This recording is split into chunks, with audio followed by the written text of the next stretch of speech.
4/2/2026 रोजी मी नोंद केलेला आहे NCNC कार्डसाठी. तरी 3-4 मेसेज आले की तुमचं कार्ड तयार झालेलं आहे, येऊन जावं. इथे येऊन 4 तास पाडीला उभा द्यावं गेल्यावर त्याचं आलं नाही कार्ड. नंतर या 4 वेळ गेले, यायला जायला म्हणजे 100 रुपये जातात.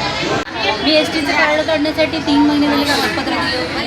3 महिन्यानंतर आता आले. सकाळी 7 वाजता ओळी रांगेत उभारले. एवढी भयंकर गर्दी आहे, ढकलाढकली. तिथे उभारायची सवय नाही, काय नाही. म्हणजे असं गैरसोय खूप व्हायला लागली इथं. राज्य परिवहन महामंडळाकडून 1 मार्चपासून नॅशनल कॉमन मॉबिलिटी कार्ड अर्थात NCMC नोंदणी प्रक्रियेला सुरुवात करण्यात आली आहे. मात्र हे डिजिटल कार्ड मिळवण्यासाठी सोलापूर बसस्थानकात ज्येष्ठ नागरिकांची मोठ्या प्रमाणात गर्दी होत असून अनेकांना तासनतास प्रतीक्षा करावी लागत आहे. तांत्रिक अडचणी, मर्यादित नोंदणी व्यवस्था आणि नियोजनाच्या अभावामुळं बसस्थानकांवर दररोज मोठी गर्दी होत असल्याचं चित्र आहे. राज्य शासनानं NCMC कार्ड काढणं सध्या अनिवार्य केलेलं नाही.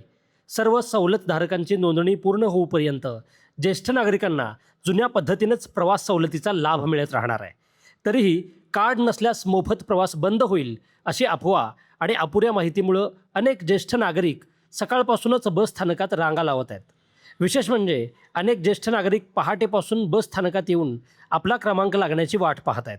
मात्र नोंदणी प्रक्रियेला वेळ लागत असल्यानं त्यांना दीर्घकाळ प्रतीक्षा करावी लागत आहे. त्यामुळे ज्येष्ठ नागरिकांमध्ये नाराजी व्यक्त होत आहे. दरम्यान ST प्रशासनानं नागरिकांना अफवांवर विश्वास न ठेवण्याचं आवाहन केलं असून NCMC कार्ड नसलं तरी सध्या सवलतीच्या प्रवासावर कोणताही परिणाम होणार नसल्याचं स्पष्ट केलं आहे. नागरिकांनी गर्दी टाळून आपल्या सोयीने नोंदणी करून घ्यावी असेही प्रशासनानं सांगितले आहे. 4/2/2026 रोजी मी नोंद केलेला आहे NCNC कार्डसाठी. तरी 3-4 मेसेज आले की तुमचं कार्ड तयार झालेलं आहे, येऊन जावं. इथे येऊन 4 तास पाडीला उभा द्यावं गेल्यावर त्याचं आलं नाही कार्ड. नंतर या 4 वेळ गेले, यायला जायला म्हणजे 100 रुपये जातात. ज्येष्ठ नागरिक आहेत, सध्याला नुसता बेकार आहे, काही कारोबार नाही, कामधंदा नाही. सर्व मी फोन लावला होता बँकेला, तर त्याने उचललं नाही. ज्येष्ठ नागरिकांना त्रास देऊ नये. खिडकी एक खिडकी असल्यामुळे गर्दी जास्त होते.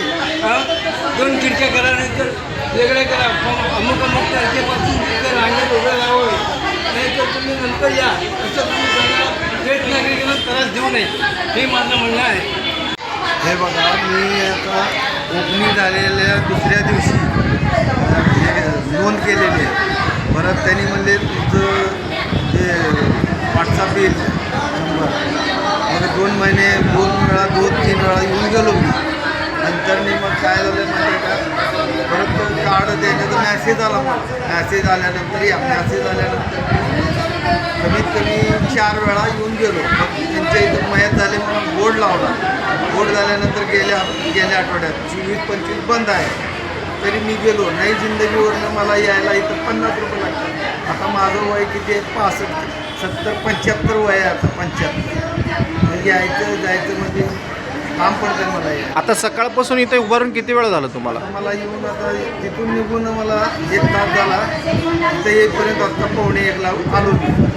आता इथं गर्दीच आहे. इथं कसं आहे, 1 ते 2 जर ठेवले ना तर लवकर ओळखेल असं मला वाटतं. मी सकाळी 9ला आले होते. तर त्यांनी मला सांगितले आत जाऊन चौकशी केले. तर त्यांनी म्हणले की तुमचं आलं आहे, आता तुम्हाला देतो. आणि आता माझा नंबर आला आहे, 1 वाजला आहे, माझा नंबर आला आहे. तर त्याने आता म्हणजे तुमचा आला नाही, आता 2 महिन्याने येणार आहे, तुम्ही आता 2 महिन्यानंतर या. आणि ते मी 9पासून रांगेत होते. तरी त्यांनी मला तेव्हा आत जाऊन माझ्यासोबत तिघी मुलींना, माझ्या मागच्या मुलींना तिने आत कार्ड दिले.